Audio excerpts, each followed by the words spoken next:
নষ্ট হয়েছে। আরে বিষয়টা ভাই বুঝুন না আপনার কথা কই না। রোজার পড়তে কিয়া এসে একটা রোজার বাইক ধরে নিছে, মানুষটা নাই বাজারে। তখন আমি গবেষণা করে দেখলাম বাজারও মানুষ তার কারণ না, তার কারণটা কিটা।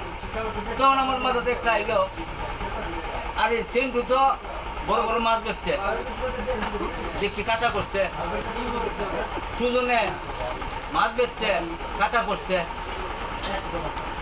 আমার আব্দুল আলী আর মাংস বেচছে, বস খাওয়াইছে, বিভিন্ন এলাকার সবাই খাইছে, গ্রামের মানুষ সবাই খাইছে।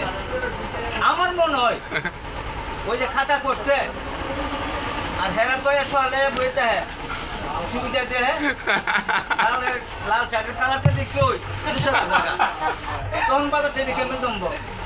এইটা নিয়ে গবেষণা করে দেখলাম মূলত মাংস এবং মাছ দিয়ে যারা করছে এর কারণে বাজারটা ধ্বংস।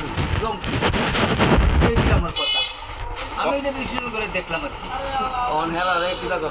সমাধান দেন না। ওখানে আমার মনে হয় মাংস যারা খাইছে খাইছে, মাছ যারা খাইছে খাইছে, যার জন্য আটকে আর দেওয়ার কোনো দরকার নেই। তবু আমার বাজারটা তাই হোক, আমি মানুষের দেখতাম চাই, খাইছে তো খাইছে ওই, আর খাওয়ার দরকার নাই। আর ভবিষ্যতে মনে হয় সতর্ক হয়ে যাবে বাজারটা না যাবো করে। যারা টিয়া বাইরে কেন সান্ত্বনা দিবে, যারা ফা পাইব আর যারা বাইকে দেয় বাইকে থাকবে, এটা না কথা। যারা মন চা দিব আর মন না চাইলে দিতে না দিব, আমার এক কথা শেষ। আর যারা যারা টিয়া না দেয় আমার দ্বারা এক হোক, আমি তার টিয়া আমি দিয়ে দিই। হেরার কাছে জোর করে সাউন্ড দিত না বাজার ভাঙব, আরে বাজার ভাঙব।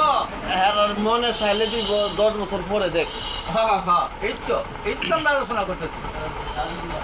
মাংস যারা যারা কাছে টিয়া দেওয়ার দরকার নেই, আমি 1000 টাকা দিছি, আমি কুমুলিটিও আমি বেশি দিছি, আমার আর দেওয়ার দরকার নেই। টপিক নাই।